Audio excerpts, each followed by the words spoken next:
lot of people online, they'll split firewood and it'll look really easy. And I want to kind of bring back the curtain. It's really easy to split. That's why it looks really easy. There's not a lot of skill in splitting around like this. It's big, so you think it's cool. It looks cool, but yeah, if everybody could split wood like this, it wouldn't be such a difficult task sometimes. But this is not the norm in some trees. Red oak, it's the norm when it's straight up and down, kind of forest grown red oak. It's going to look pretty good a lot of the times. um, I figured I'd bring out the fixed mulberry handle. Check this out. This is a Belknap Bluegrass, and I just glued the handle back together. Maybe I'll swing it, maybe not. It's gonna break again if I ever get it stuck and try to unstick it. And it might break swinging it as well, but we'll see how, you know, I like to live by what I say. So I say, well, I try to live by what I say. It doesn't mean I always do. Um, I always talk about not pushing through the timber because there's no mechanical advantage. This is a skill cult lesson that I totally believe. Let's see if I won't break this. This was the best lumber possible for the mulberry I had. There's end-to-end growth, so a lot of the growth rings go all the way from this end to this end, and it still broke. It's just very soft, very fragile lumber. Maybe we'll use this later on though. We got a big wide Dayton pattern. It might be a wide Dayton. It's huge. The stamp is worn now, but I know it said American Axe. One of my favorite axes, honestly. It has a little bit of damage. It used to be a splitter, but now I'm thinking I should probably set it up for cutting. But maybe the steel is a little soft or chippy because it's pretty big. It's pretty significant damage. I'll show you. It's been like that for a pretty long time, but I've just been using it anyway. I even polished it with that nick. So we'll use that later. Here's one I used to use a lot. It's a little thin. It's a Dayton.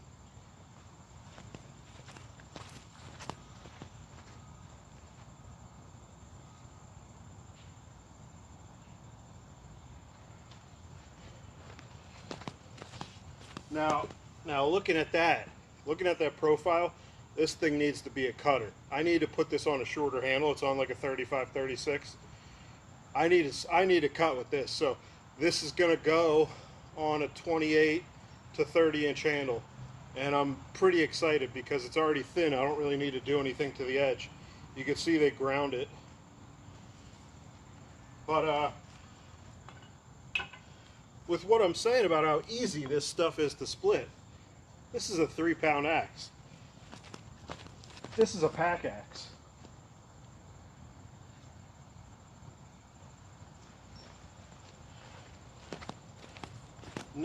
Now that's a pretty good profile for a 3-pound axe. You really can't ask for much more thickness from a 3-pound axe, but that means it's going to be stubby. So I like this axe a lot.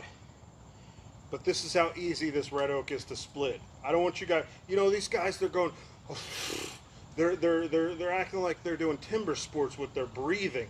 They're like, they're doing crazy stuff to split the easiest stuff. I just said stuff twice. So I want to show you that, like, you know, it looks cool, sure, and I enjoy it too. But you know what? It's not even their fault. It's the people that watch it. They think that they're like, oh my God, you're so strong. Watch. This is a 3-pound axe on a 21 inch handle.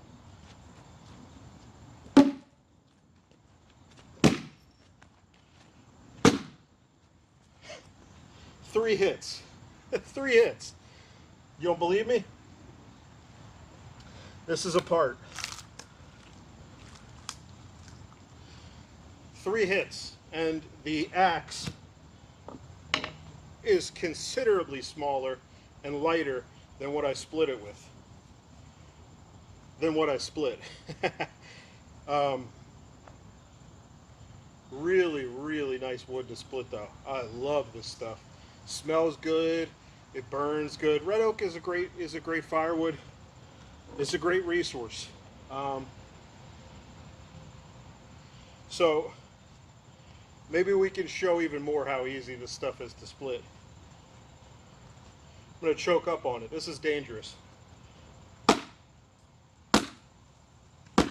Whoa. Maybe I maybe I gotta actually try. Here's a little void right here. I don't want to split too much with this.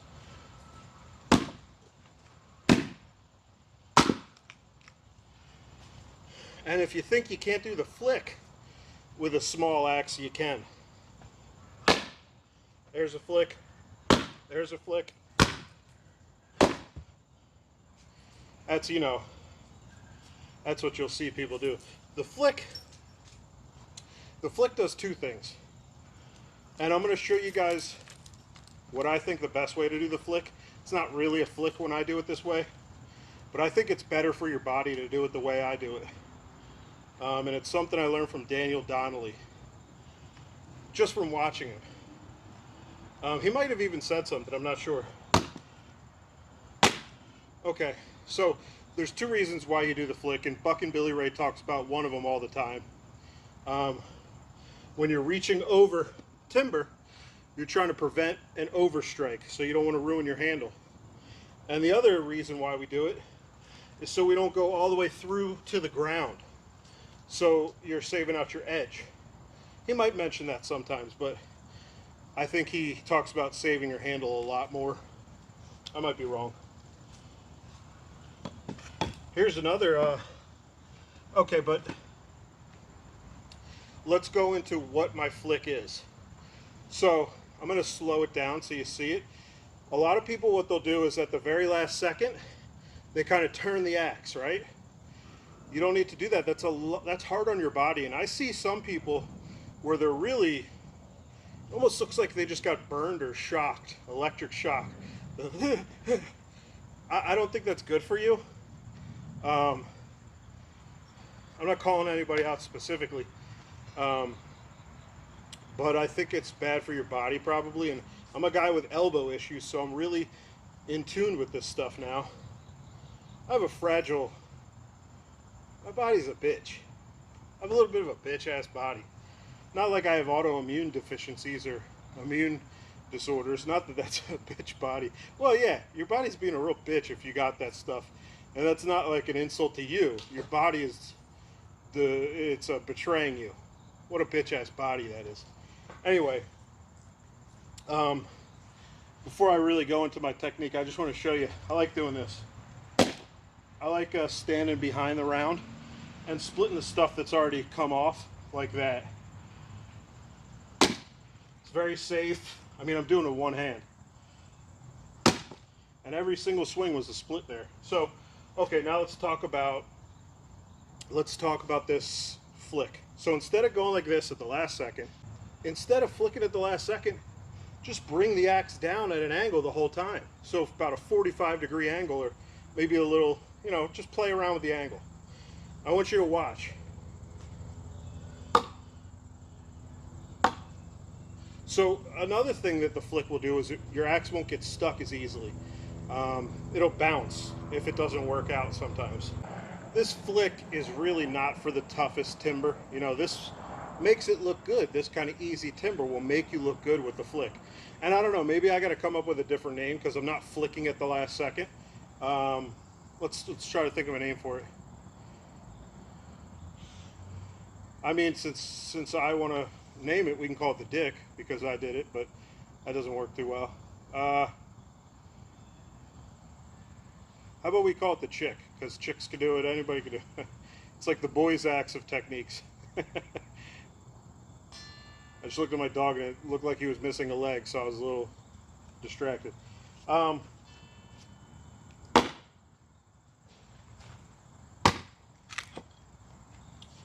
That's how easy this stuff is to split. I'm doing one hand.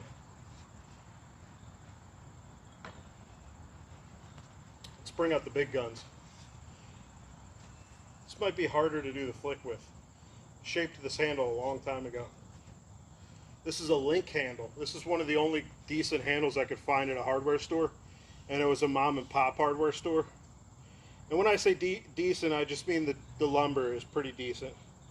It's not perfect, it's got run out, but it feels good. It's hard, and you know, I pretty much trust it. Yeah, so let's give it a couple swings. See if I could swing like this where I'm pushing it. I don't like that.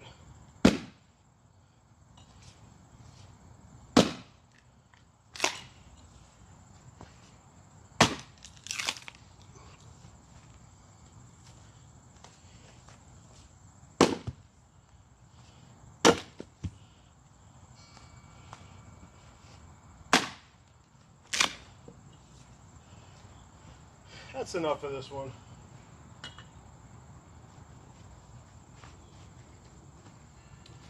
This thing's a beaut. Let me show you the profile because I didn't the first time.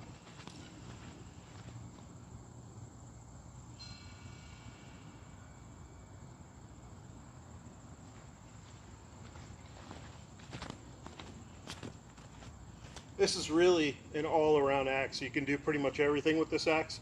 The angle of the edge is a little thick for cutting some woods, but it was blowing up that silver maple. Let's see, what do we got here?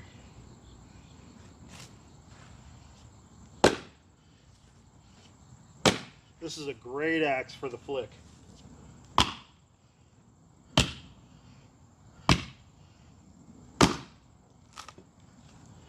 A little afraid to go through the timber there.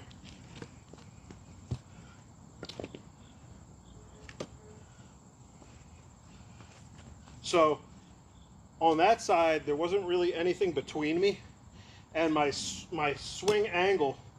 If it was towards myself, there's really nothing to stop it from hitting me, or very little.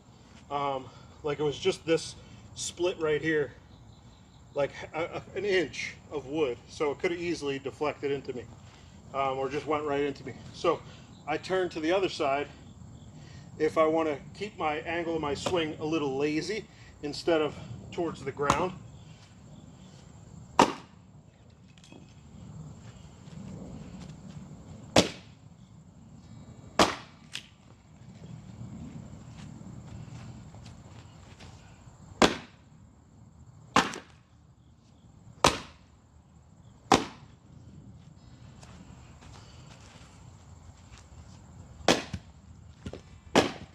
See how easy this stuff is to split?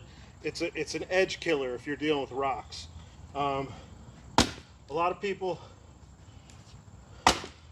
use a chopping block because they're in a rocky area, and if they don't use a chopping block and they mess up, well, that can be, you know, 30 minutes to a couple hours of grinding that edge and fixing it up.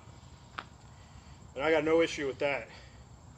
You know, be careful with your axe. If you want to care for your tools but use them, nothing wrong with that. Now, there are a lot of people that just want to use the tool. They don't really care about it, and especially if it's, say, like a Fiskars.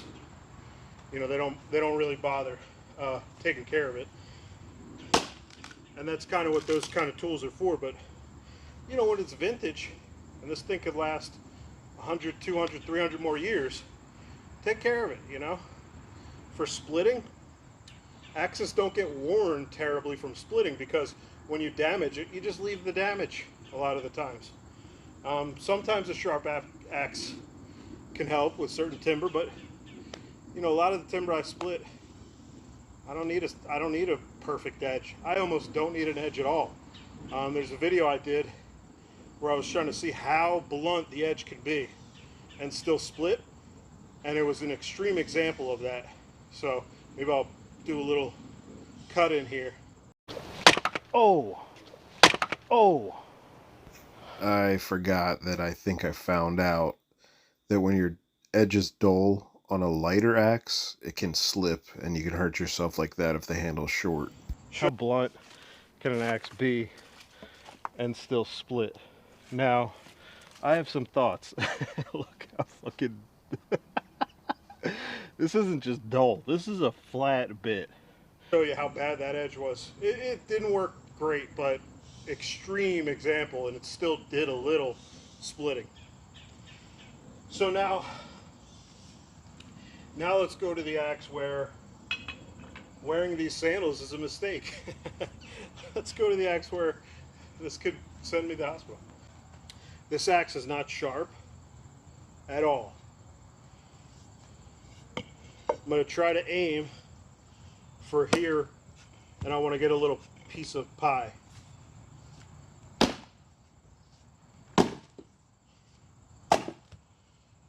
I can't reap on the handle here. It's really fragile. Okay, we're good.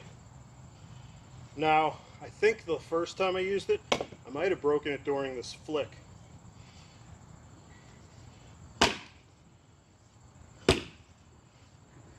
Being really careful.